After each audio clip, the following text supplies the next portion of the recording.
From the Internet Law and Policy Foundry, this is the Tech Policy Grind podcast. Every week, our fellows chat with leaders in the technology and internet law and policy space on recent developments and exciting topics such as privacy, internet governance, cybersecurity, tech legislation, and more. I'm your host, Reema Musa, and I'm a member of the fourth cohort of Foundry Fellows. The Foundry is a collaborative organization for internet law and policy professionals who are passionate about disruptive innovation.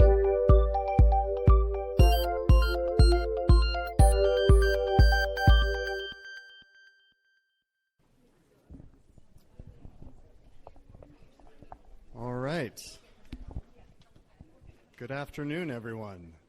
Thank you for being here on a beautiful mid-August afternoon in DC. It's we don't usually get weather this nice here at this time of year, so it cooperated with us, and we're very happy. And we're very happy you're all with us in person as well as our virtual guests. I am very honored to be on this stage with these three folks here. So on behalf of the Internet Law and Policy Foundry, I would like to welcome you all to our live podcast event, The Internet Past, Present, and Future, a conversation with Internet pioneers Drs. Vint Cerf and Steve Crocker.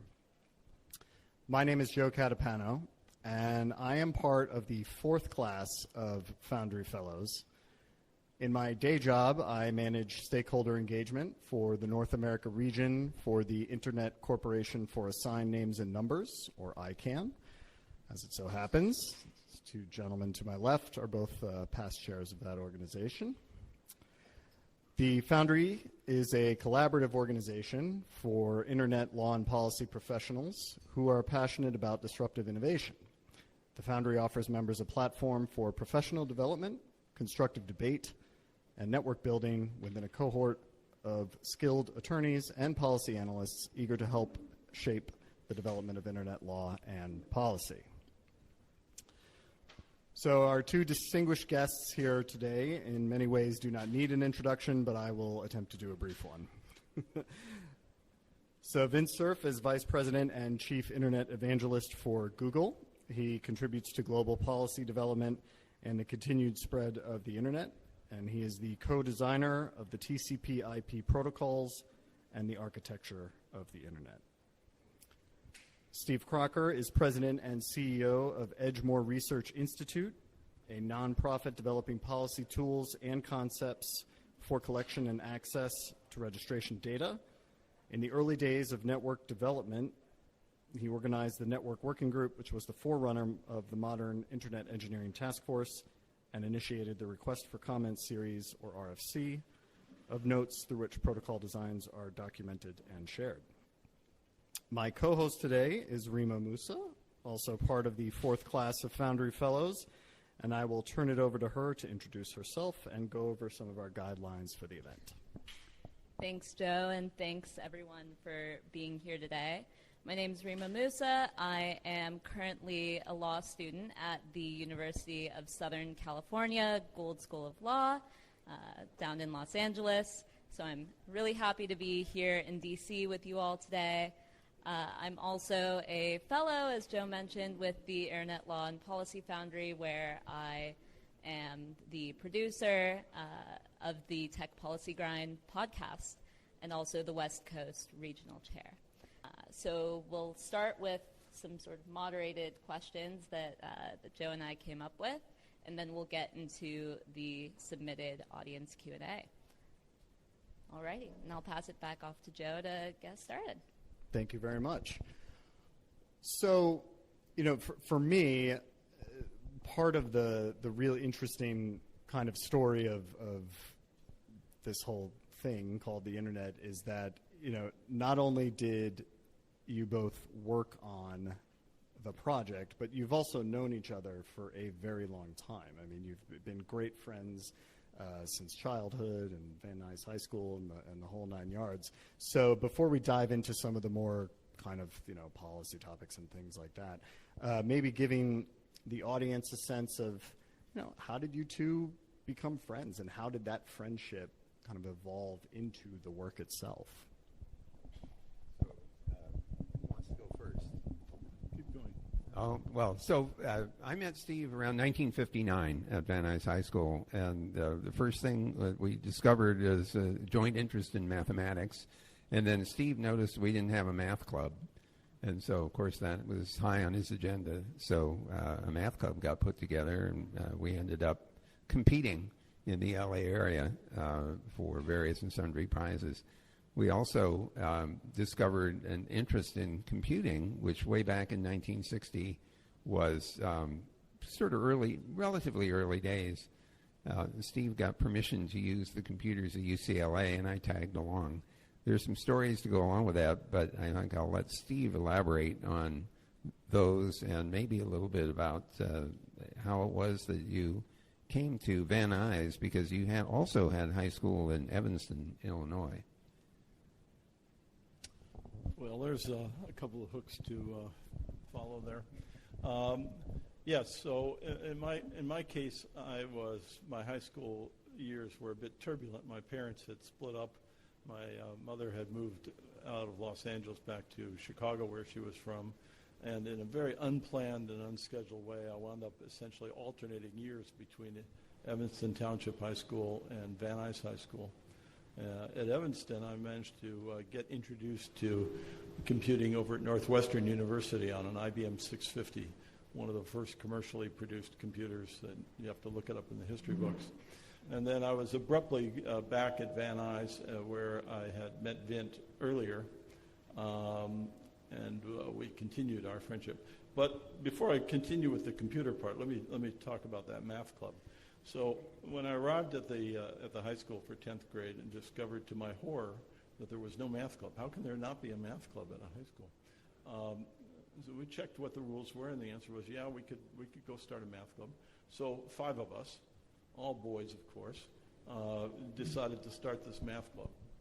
And we learned at least I learned one of the most important lessons that has endured, because one of the boys decided that we needed a constitution. We spent the entire year arguing about a constitution. We got no mathematics done. And it was perhaps one of those situations where, even though that was a disaster in a sense, it was a super cheap lesson that paid off many, many times in the future. So then skipping forward, latter part of high school, as Vince said, I got access to some computers at UCLA, and you'll enjoy this part. We were playing with some silly equations, and wanted to map out these equations. And there was a machine in the engineering department, a Bendix G15, which was about the size of a Coke machine. And I didn't have any keys or anything, but I'd been given permission to use it. And in those days, there was very little security. It was not like today, and nobody was using it on the weekend. So on one Saturday, Vint and I trekked all the way over from Van Nuys over the hill in the mountains, arrive at UCLA, and we get to the building, and the building is locked. Oh, and Vint observes that the second floor window is open. And I'm thinking, no, we're not. Next thing I know, he's on my shoulders, climbing through the window. It's one of these crank windows. Then he comes by and opens the door. It's one of the standard push bar doors. And we taped the door so that we could come in and out and get lunch at the cafeteria. And so we spent the day working on the computer. All of the rooms were open. There wasn't any issue there. And we cleaned up properly afterwards. This was spring 1960. 1961. Yeah. Spring 61. Over the next decade, we graduated high school, we went to college, we went off to Stanford. I hung around at UCLA. Vint finished in a reasonable amount of time. I didn't, and kept hanging around UCLA. But eventually, I wound up in grad school, and then I got a job at ARPA, now called DARPA, same agency. 1972, I'm working there. I've got a top secret clearance. Vietnam War is in high gear. I've got super long hair and a beard, which I had assumed might cause a problem, but it didn't turn out to cause a problem. And then there was this little incident at the Watergate. And the Watergate burglars got discovered. And how did they get discovered? They got discovered because they had taped the door to the institution.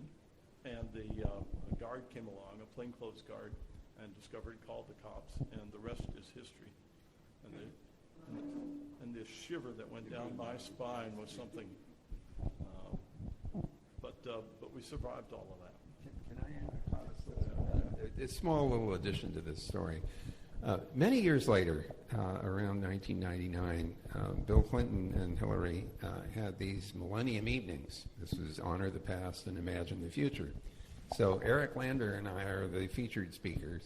We're supposed to talk about genetics and informatics.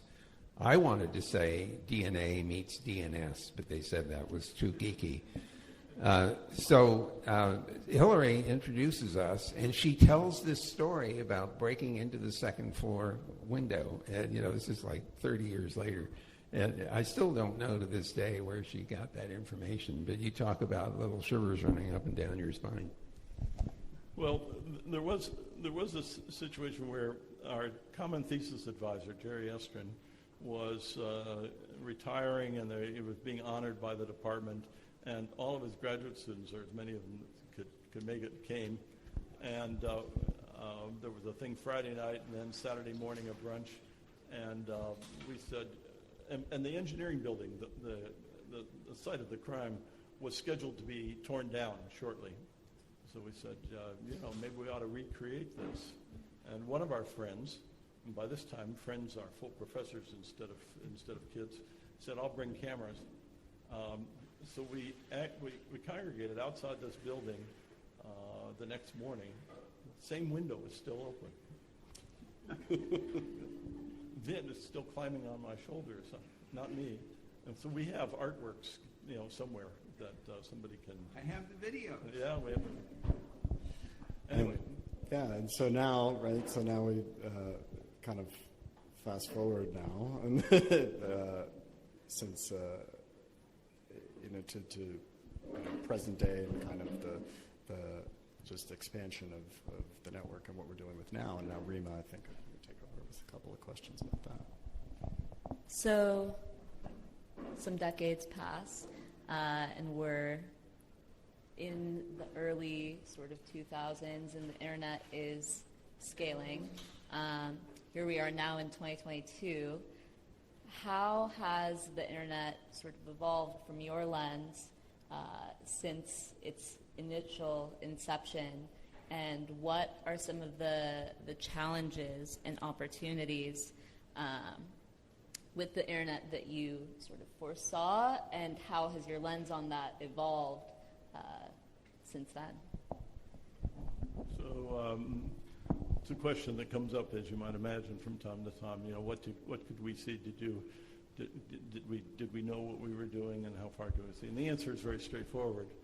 Everything's proceeding exactly on schedule. A more serious answer is that there is a certain surprising amount that we could indeed see, because the ARPANET, which was the sort of seedling that then led to the internet, and developed by ARPA, was in an environment where all of the participants were at research projects that ARPA was supporting, and in essence were living in the future. And by living in the future, I mean that in 1968, for example, at Doug Engelbart's laboratory at SRI in Menlo Park, he had invented the mouse. He had interactive graphics and structured text, and was able to give demos, and people were using that kind of system on a daily basis. It would be just a few more years before it was commercially feasible and would be embodied in Macs that you could buy from Apple and so forth. But there was no question what the vision was. And the same was true of time-sharing systems, interactive systems. Artificial intelligence was a mainstream of the work that was going on, even though it was sort of ignored in the general thing. So we had a fairly decent picture of the future. Now, there are a lot of things that we didn't see. If somebody had explained Facebook to me, I would have said, yuck.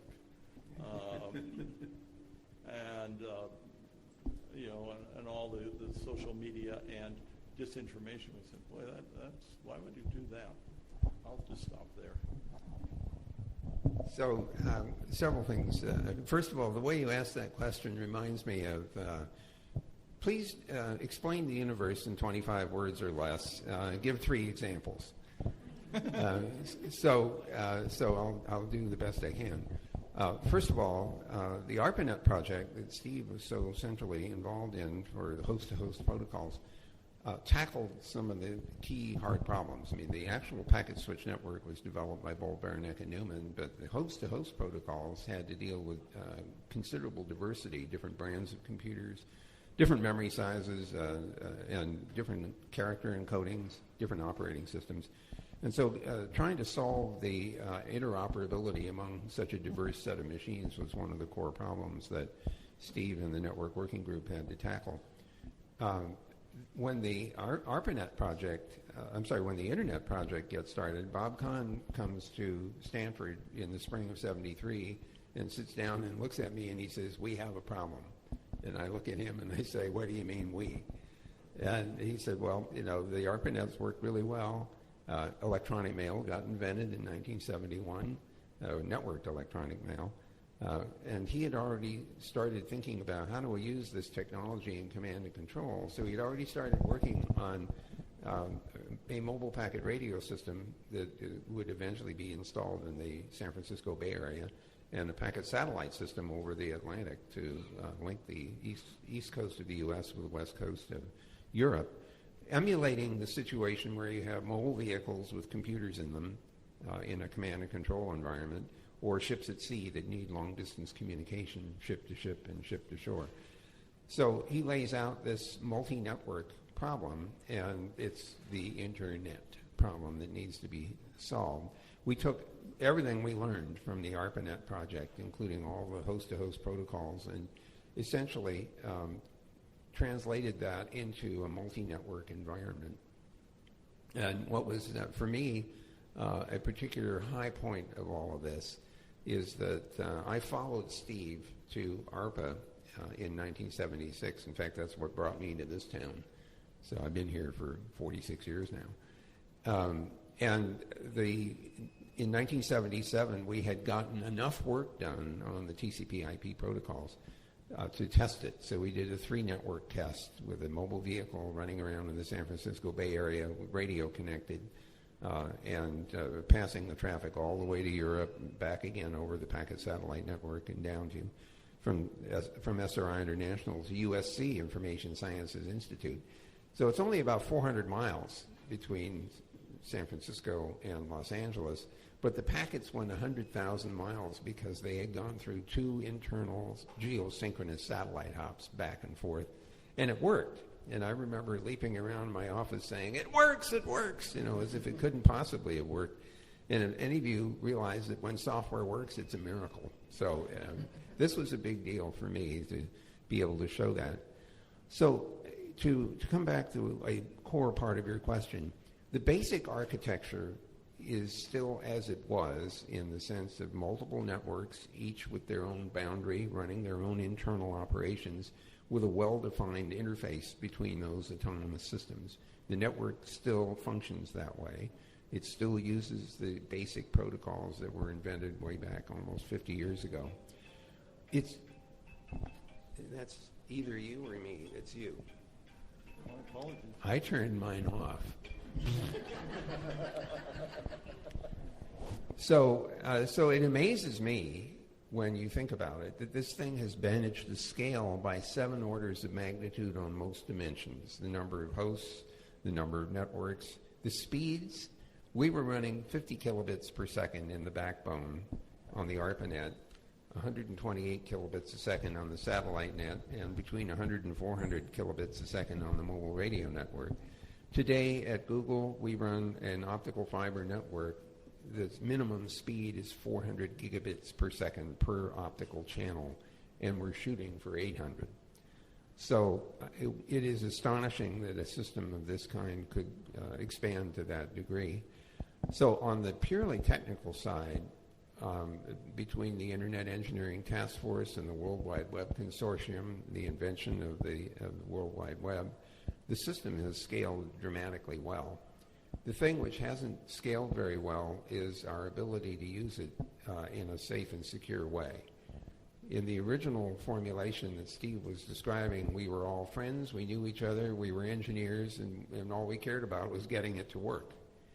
Fast forward to 2022, there are people who would like it not to work. There are people who would like to spread misinformation and disinformation. And so one of the biggest lessons that I've taken away over the several decades is that this platform, which has been more or less neutral, is an amplifier of everything, including falsehood and, hate speech and all the other bad things that you can think of. So now we have sociological problems that we need to deal with, and those are not going to be solved with engineering. Those are going to be solved by having common agreements, possibly some regulation, and certainly cooperation across international boundaries to hold people accountable for what they do on the network, and to provide agency to people and institutions and organizations to protect themselves online. So despite 50 years of history, we still have a lot of work to do. So despite being a worldwide tool, the internet still isn't accessible to everyone, especially those in rural communities, developing countries. So what do you make of the lack of sort of widespread accessibility to the internet, and how do you think we can address that? All right. Vint has spent a lot more time on this problem of ubiquity and digital divide and so forth than I have, but a couple of comments. It's 100% predictable that when you have a new technology, not everybody's going to get it all at once, and so there's going to be some period out there. Now the question is, how long should that be, and what do you do for when you're in the middle of that transition in some sense, which is arguably where we are. Some of that just time will take care of. Some of it you have to put energy into. I got a big surprise, I guess it was during the Clinton administration. I was talking to a guy in the White House and having sort of a similar discussion. So that was a few decades ago. And he pointed out that in the U.S., only 95% of the population had access to a telephone, which just took my breath away. And he pointed out that there are pockets, some rural pockets and some urban pockets where just people didn't have access to the telephone. So, we're in that ugly period where it gets harder and harder and harder to squeeze out and get to the very end of that process. And how you gauge it and what you do about it along the way is a continuing challenge. You can fill in much more useful stuff than I can. Well, first of all, just for fun, I'm chairman of the Marconi Society, and one of the things that we've been doing for the last couple of years is looking at this whole digital divide, digital inclusion problem. So if you go to marconisociety.org, you'll see some of the things that we've been doing. Among them is helping NTIA spend its $42 billion. Now, they haven't sent any of it to us, unfortunately, but we are trying to help with the mapping problem so that you can figure out where do we need internet where we don't have it, or where do we have it but it isn't adequate. So right now the global statistics look like about 60% of the world has access to the internet, the other 40% doesn't. I'm not so sure about those data because there are 7 billion mobile phones out there. A significant fraction of them are smartphones that have access to the internet. So I am not so sure about the 60-40 split. In any case, an awful lot of people are going to be encountering the internet for the first time with a mobile phone. And the awkward thing about that is that mobile phones are mostly internet enabled through apps. And so there are millions of those. And so the impression that a lot of people get of the internet is through an app on a mobile phone, which is a very modest slice of things that you can actually do. So I have some concern about that. The good news, I think, is that we're seeing an extraordinary increase in alternative ways of getting access to the system. So two things that have surprised me. The first one, of course, is the massive expansion of low Earth orbiting satellites, the Starlink effort that SpaceX is putting in, plus two others, Kuiper and OneWeb. And so they're well on their way to making it impossible to avoid access to the internet. It'll cover, the entire surface of the planet. Now, whether it's affordable, whether the speeds are suitable, and all those things still remain to be seen. The other thing that has surprised me is an incredible amount of investment in optical fiber networks, undersea fiber linking continents together at super high speeds. At Google, we've gotten to the point where we're even building our own cable as opposed to having to join with somebody else to deal with the cost. So that's rapidly evolving to the point where there are islands in the Pacific and in the Atlantic that are getting optical fiber connectivity. I would have lost money on that bet. So we are seeing some serious effort for physical infrastructure. There are also real barriers when it comes to people knowing how to use it, how to build and operate pieces of it, how to cope with some of the hazards that I mentioned earlier. And so those deficiencies are also barriers to uptake and use of the internet. So there's still plenty of work to be done to make this a useful and safer environment for people to adopt. I do have one story to tell, though, about mobiles. The original design of the mobile handheld phone was done starting in 1973. A guy named Marty Cooper at Motorola has this idea. He sees car phones, but that takes up, all the space in the trunk for the radio gear and everything else. He wants to have a handheld machine. So he starts designing this in 1973, same year that Bob Kahn and I start working on the internet. And, we just go along in parallel. We don't know anything about each other. And then a mutual friend of ours, Danny Cohen, in 1983, when the internet gets turned on for the first time, on a production basis, and the handheld mobile service from Motorola gets turned on at the same time. So Danny calls me up, and he says, "Come and have lunch. I have something to show you." I said, "What is it?" He says, "I'll come and have lunch. I'll show it to you." So I show up, and he has this thing sitting on the table. It's about, a foot tall, and it's got a whip antenna. And I look at it, and "What's that?" And he says, "It's a phone." I said, "Well, where are the wires?" And he says, there aren't any. He says, "Well, how does it work?" So I asked him a bunch of questions, and eventually he says, "Yeah, I don't know the answer to that. Why don't you call the guy that built it?" So I call Marty Cooper on this handheld, we call it a Motorola brick, because it's a big honking heavy thing. So the first question I asked Marty was, "Hey Marty, how long does the battery last on this thing?" And he says about 20 minutes, but you can't hold the phone up longer than that anyway, so it's okay. So what is interesting is that these two technologies went in parallel, not interacting with each other at all, until 2007. That's only 15 years ago. And, of course, the smartphone shows up in the form of the iPhone from Apple. And what I want to emphasize here is how much has changed in just 15 years. And so just imagine what could happen in the next 15 or the next 15 that we don't know about, that we might not even be prepared for.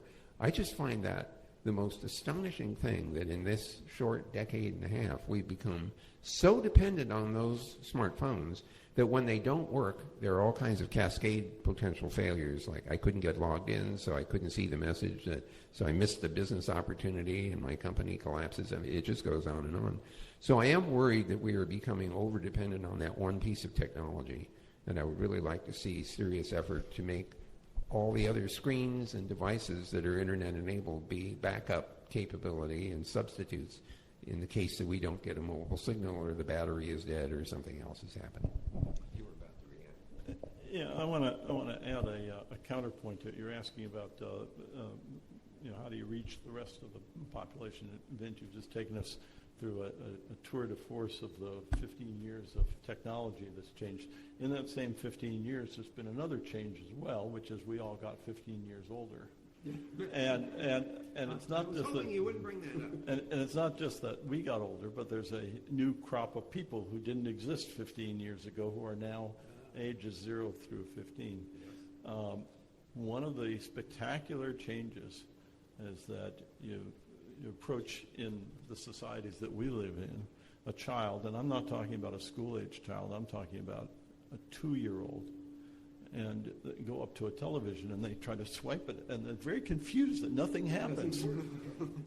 So the literacy, in a sense, has also changed, and so part of what's happening is that the population is changing along with the technology. So, in addition to a lack of access, there's a number of challenges with the evolution of the internet, and you already started mentioning a few: misinformation, political polarization, cybersecurity issues, cyber warfare, algorithmic bias, etc.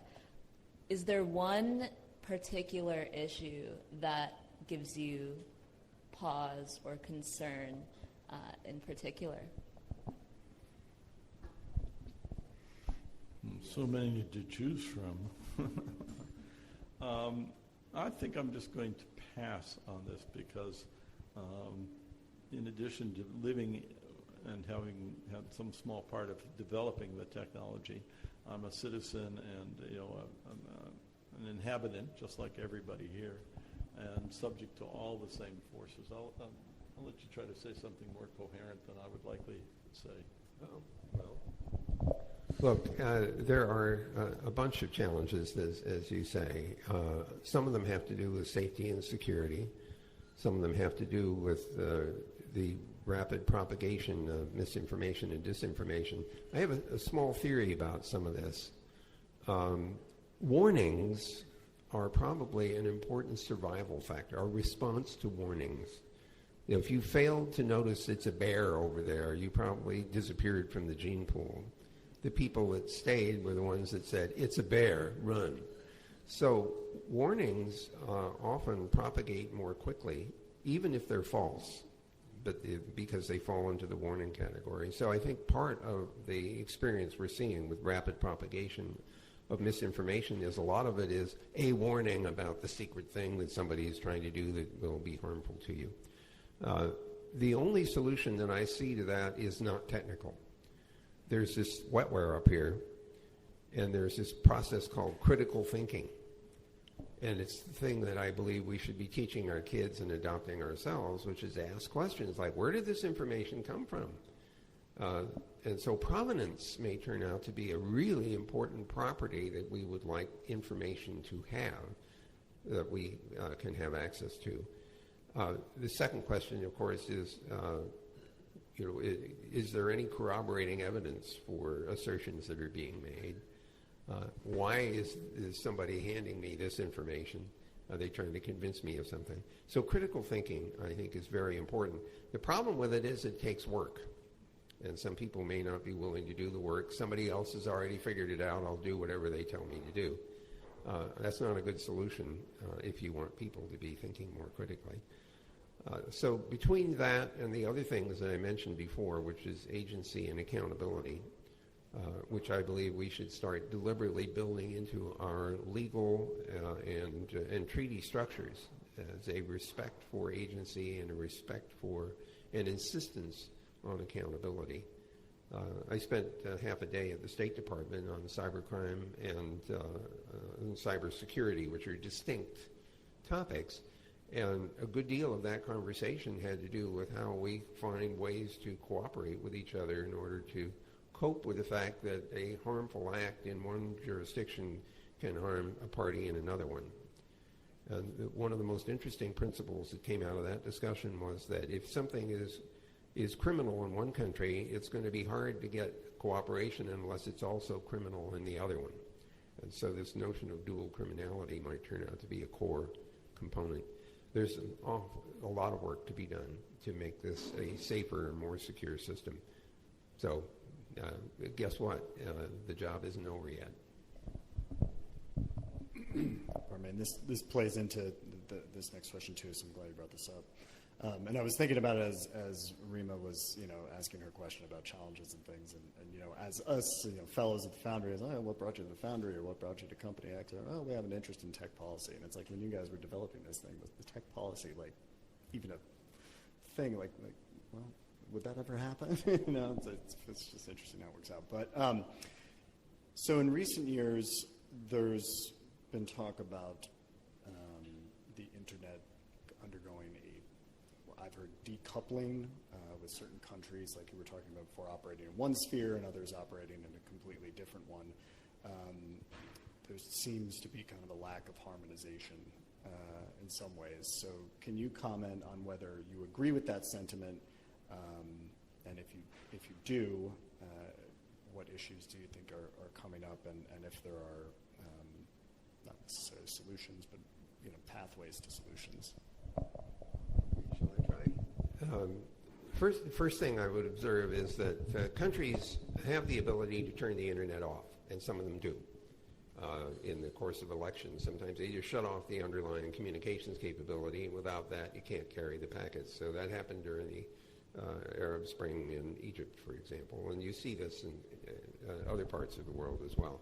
In fact, there are some organizations that track this sort of internet shutdowns. There's nothing that will stop a country from doing that. They have control over those assets within their political boundaries. There has been, however, an increasing mantra called data sovereignty. And this is a mirror of the Westphalian notion of sovereignty in a geopolitical sense. I'm not a happy camper about that mantra, because I don't believe that it's necessary to draw geopolitical boundaries around where information is in order to protect it and in order to share it. I think what makes the internet useful is the connectivity that is created among all the machines that are part of the system, all the data centers, all the clouds. And so if you care about protecting the data, if that's the reason that you're asserting data sovereignty, you should encrypt the data and offer keys only to people who should have access to it, as opposed to building hard barriers. And the Chinese, of course, have done a very good job of that, and the Russians are trying to emulate it with some lack of success, I would say. But that's not helpful, but they can do that. There's nothing we can do to stop that. So I don't worry so much about that. If you want to cut yourself off of the internet, fine, go ahead. However, the thing I do worry about is people or entities taking action that interferes with other people's ability to use the net. So as an example, there's a routing system called the Border Gateway Protocol that the autonomous networks of the internet use to tell each other how they're interconnected. It's possible under the current design to issue false information about what the connectivity is. We have ways of fixing that. We have protocols for that, but they haven't been broadly implemented. We need to do things, provide incentives for operators to take up those mechanisms in order to make the system safer and more secure. We need for people to have access to two-factor authentication that's robust. And by that I mean not just on your mobile phone, because mobile phones can be defeated in a two-factor authentication mode, maybe having little Titan chips or YubiKey chips or other things that establish cryptographic communications is really helpful as a second factor. We need to make that easy for people to use. And one thing I've noticed about security is that there's always some irreducible inconvenience associated with security, and that is used as an excuse to not follow the rules. And so everything we can do as technologists to make it really easy, maybe almost impossible to avoid following the rules, would be a good thing. At Google, one of the things that we think of is, you've heard the term zero trust.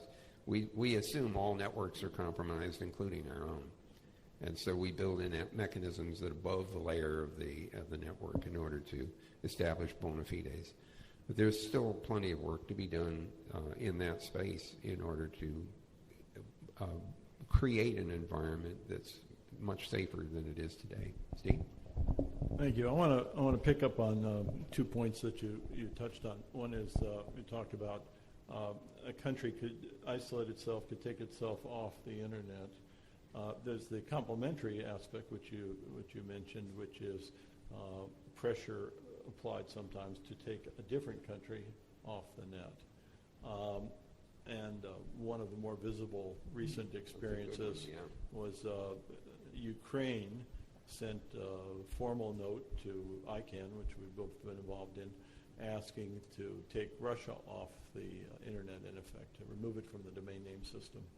I had to smile a little bit because about a decade and a half earlier, I had been in Russia and had a very direct interaction with an official there who expressed concern. What would happen if the U.S. took us off of the internet? Took us out of the domain name system was the particular thing. And I went to great pains to explain what all the controls were, and that it was not only against policy, but there were a lot of checks and balance type inhibitions against that would stop that. And I was also thinking in the back of my mind, I didn't want to say it, that it would be a very, very bad move because it would instantaneously put the U.S. in a very negative position. It would be viewed negatively by everybody in the world, and that the reaction worldwide would be a huge backlash. And worse yet, it would be relatively quick for system administrators and programmers and hackers all over the world to develop workarounds. Boy Scouts would come out of the woodwork, basically, and develop all that. So what I wanted to say to this guy, and this guy was a very nice guy, and he was quite smart. He was the equivalent of deputy head of their Federal Communications Commission counterpart. That's not what they call it there. And he was leading a delegation down to Rio de Janeiro for Internet Governance Forum. And so what I wanted to tell him was if he could cause the U.S. to do something so stupid that the result would be so beneficial to Russia that he would instantly be made a hero of the Russian Federation, and he should do everything possible to cause that to happen. But the humor aside, one of the lessons that has been learned pretty well, not only for the internet, but if you think about the phone system, you can place a phone call to Cuba, you can place a phone call to Russia. There's been no disruption, no matter what, throughout the Cold War, throughout all of these.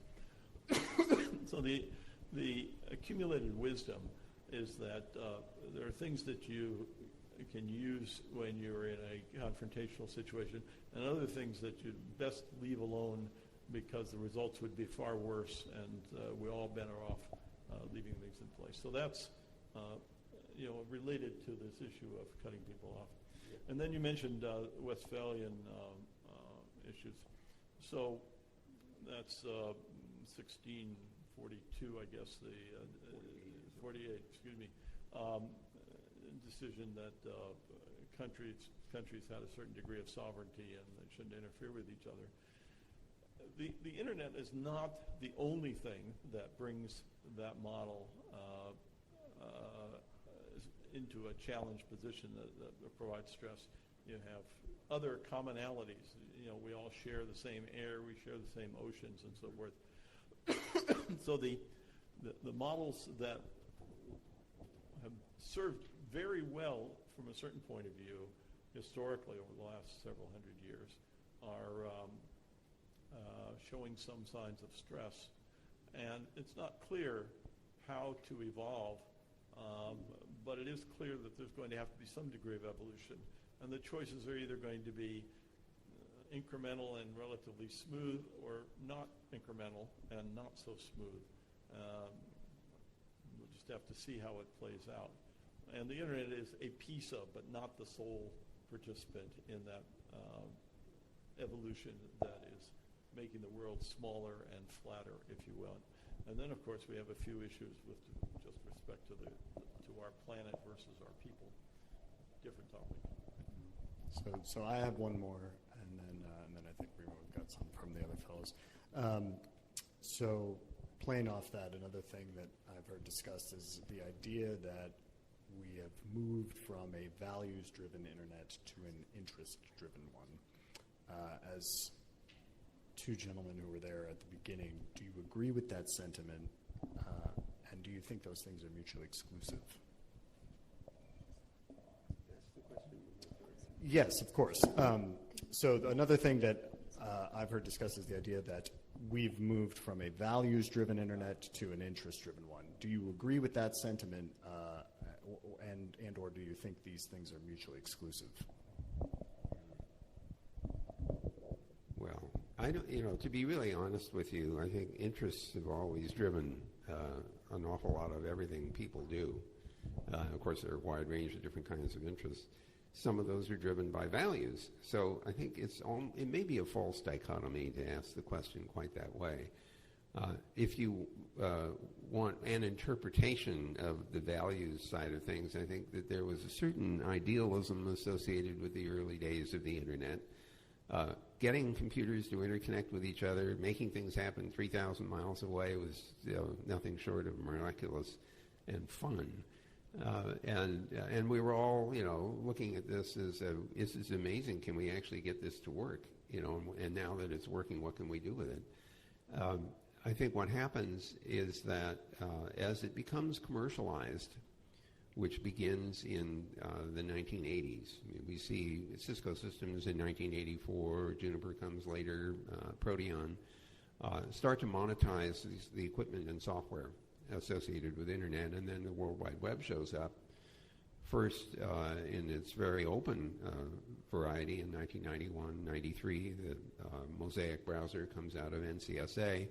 It gets Jim Clark's attention, who did Silicon Graphics, and he sees the World Wide Web, and he says there's a business there, grabs the guys from NCSA and drags them out to the West Coast and starts Netscape Communications in 1994, in which year I had gone back to MCI to start building internets for them, and they wanted to build an MCI mall.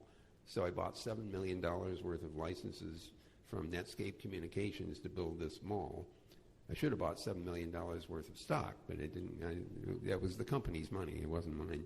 So the thing is that this stuff starts to get seriously commercialized. Internet service shows up in commercial form in 1989. And so, we're talking 30 plus years ago. So a lot of today's investment is driven by commercial interest, and to the extent that that was the distinction you were trying to make, I agree with that. I think that the heavy evolution of the system now is being driven by business opportunity more than anything else. You still see a lot of open source software, though, which is the spirit of sharing is not dead.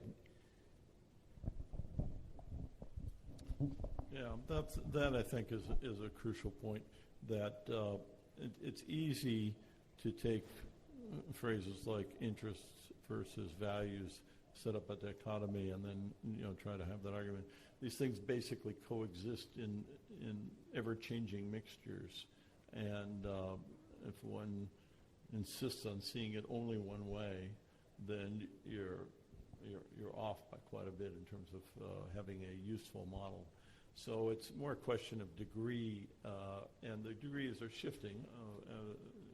Commercial interests obviously play a huge role, but so does idealism and just the sheer fun of being able to explore and create.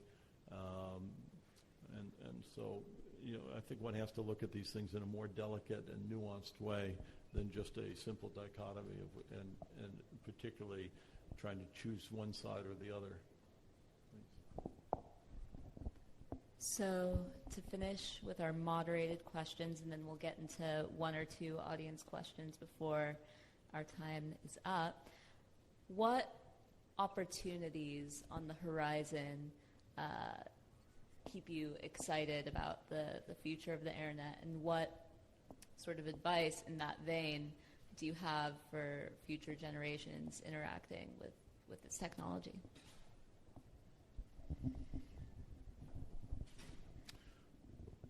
One of the things that is very different I'll just speak very personally from my point of view, back from 1960s and 70s versus here, so 50-year span more or less, is that the world that I could touch was principally within the U.S. and a little bit of foreign travel.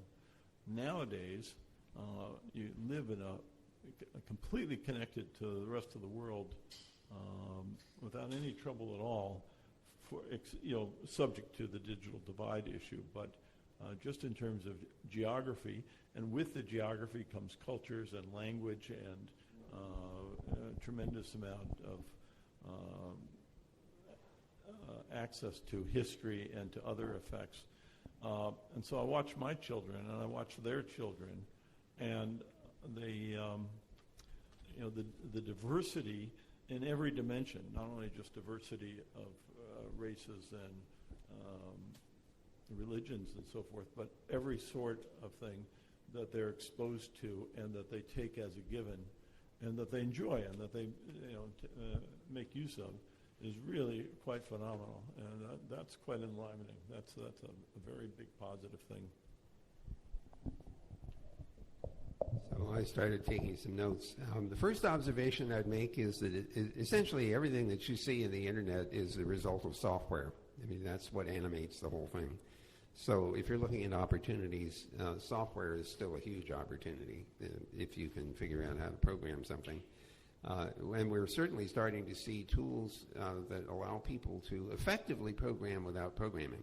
I mean, these sort of audio speech interactions that cause things to happen. There's lots of software being executed behind Google's answers to your voiced questions. And there are even some exploration of the ability to describe what it is you want to have happen and have the system try to prepare some software to achieve that objective. Open source is another area where the sharing allows people to learn how things work. In the early days of routers, the router was built by getting a computer and a graduate student, and you wrap the graduate student around the computer. But eventually we ran out of graduate students to do that with, so Cisco and Proteon and others started selling those things. But the early days, you got to know what was going on inside because it was still a research project. The software was available. Then it became commercial and all the software was hidden. Now more of it is available, so people have the chance to learn more about how to program all kinds of things that have computers in them. So I think that's an important element. One thing I will observe, our experience with the pandemic has taught us a number of interesting lessons. One of them is that not everybody can work at home for a variety of different reasons. Maybe the job that requires proximity, or you don't have a place that's quiet, or you fought with the kids over the Wi-Fi because there wasn't enough capacity. But we have learned that flexibility is possible. Companies have discovered that people actually can work and will work at home.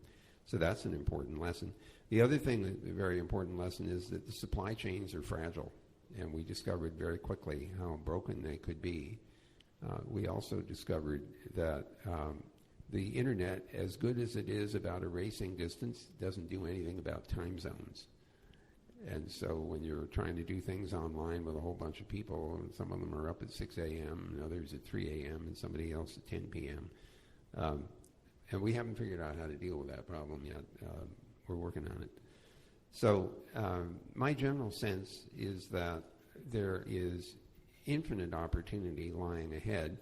Just to add one more thing on the AI and machine learning, which gets overhyped, it's also fair to observe that machine learning and neural networks have done some pretty damned amazing things. DeepMind just announced that it had modeled 200 million, the folding of 200 million different proteins, which are essentially all the ones that we even know about.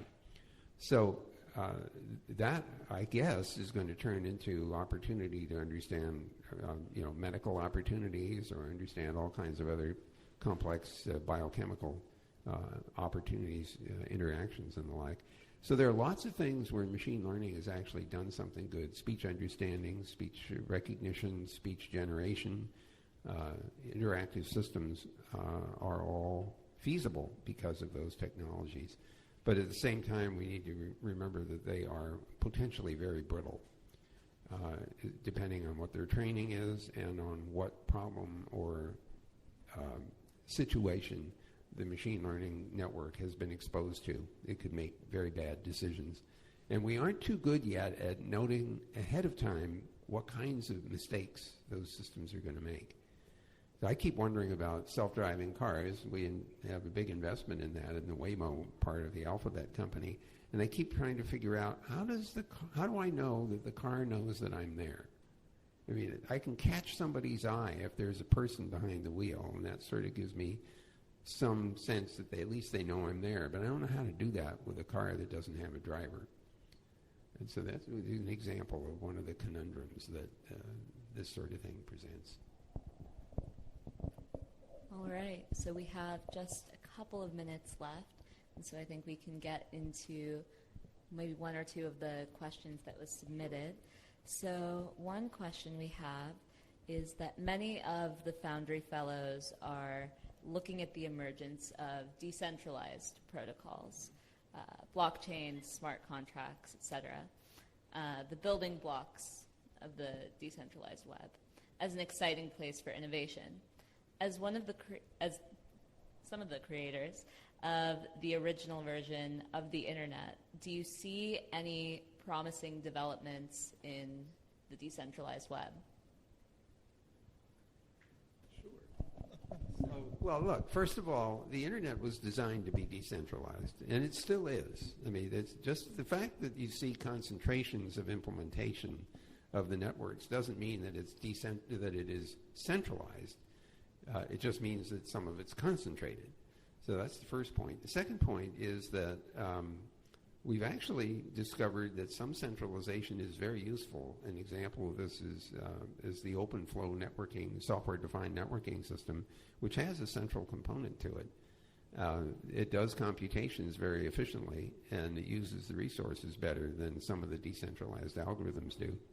So centralization is not necessarily evil or anything like that. When people talk about decentralization and they point to blockchain and they talk about, the anonymous blockchains and how wonderful all that is, my first reaction is, well, first of all, anonymous blockchain means that I don't know who I'm depending on for the operation of the system, then that frankly makes me nervous. So if I'm going to do blockchain at all, I'd like to know who's involved. So that's called permission blockchains. Second, not all blockchains have to have crazy computational requirements like Bitcoin does. There are others that don't have that, so that's helpful. I'm not sure that this mantra of pushing for decentralization is necessarily going to solve all problems. Think for a minute. Suppose you say, well, here's what we're going to do. Everybody's got all these laptops, and they all have huge amounts of storage, so why don't we agree to store each other's information? We'll just fully distribute everything. Let's even pretend that it's technically possible to do that. The data is encrypted, so you don't your privacy isn't at risk. Then the question will be, Joe, who's got some of your information on his laptop, decides to replace the laptop. And the question is, how important is it to Joe to make sure that all your data got replicated on the next laptop? And the answer might be not very, which is why sometimes you want to turn to organizations who see it as their job to make sure that all of your data is replicated and retained and not lost and backed up and everything else. So I'm not persuaded these days that decentralization is necessarily something to be sought for its own value. I think it's useful for resilience, but maybe not so much for some other reasons.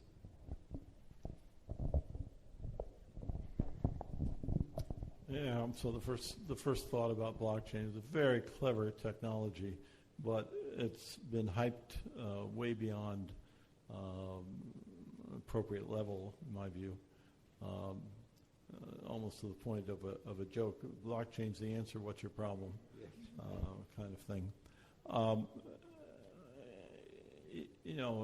most of what I've said today has fallen into the broad category of avoiding the extremes and looking at things from a balanced point of view, and equally, looking to the future.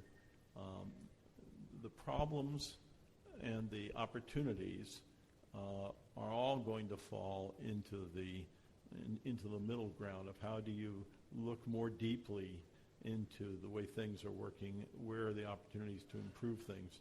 And it is not going to be a simple thing of replace everything with this, or this answer will, this piece of technology will solve all your problems. So you have to really look and see which things matter in terms of the problem that you're trying to solve. So as a kind of a general mild rant, if you will. And then you can pick whatever problem you like, and I can expand down that path almost without exception. Pick your problem. I don't even have to name them, and they will all have this quality that the extremes are probably not the right answer, and that the hard problems, the challenges, and the opportunities are trying to dissect what the interplay of the various forces are, and that is worthwhile work for us and for next generation and generations after that. I can't resist. They never resist an open microphone. A couple of things. First of all, you mentioned smart contracts. And setting aside buzzwords for just a second, it's a very interesting idea, because imagine that you got a contract with someone for some service, and it's possible for the software that represents the agreement, the commitments that are in that smart contract, it's possible for that software to monitor the state of the service that's being delivered. And so if it can tell how things are going, whether it was a contract to develop a piece of software or to provide a regular service of some kind, if it can tell how things are going, then it can automate, you could automate the process of alarming in the event that some term or condition of the contract has not been satisfied. And so the idea of having some kind of a piece of software in the background that's monitoring things for you at the right level of granularity is actually kind of a really interesting thought. And so I don't want to lose some of these ideas in the course of the overhype that shows up. When blockchain first showed up, my first reaction was, blockchain is the new Brill cream. And not everyone will recognize that reference because it's a 20th century reference to some stuff that you were supposed to put in your hair that improved your romance life. Of course, I don't have any hair left, so Brill cream isn't helping me any. But blockchain is not that. It's also not a stupid technology, though. We use it at Google for a number of applications, but it has to be sized to the application to be appropriate at scale, at the right scale. So I get excited about what you can do with software, but here's the problem. In the 80-plus years that humans have been programming computers, we've never figured out how to avoid making mistakes. And those mistakes we often call bugs. And if you talk to programmers, you often will find that they all have a little dent here in their foreheads from the millions of times they've gone, God, how can I make such a stupid mistake? So one of the things that I would love to see the next generation challenge to do is to build better programming environments that will tell us when we're about to do something dumb, like reference a variable that never got set to make a decision, or going through a loop too many times or not enough times. Or reading in a piece of data into a buffer that's too small, so buffer overflows and you execute software that you shouldn't be executing. We really need better programming tools, and so that's a challenge to the research community. All right, so with that, I think we'll close out our Q&A session. A huge thank you to Drs. Vint Cerf and Steve Crocker. Love a round of applause.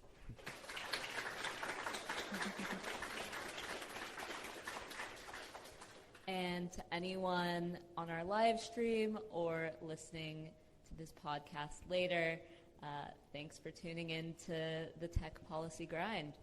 With that, I'll hand it over to Joe to close us out. Just thank you very much, Reema.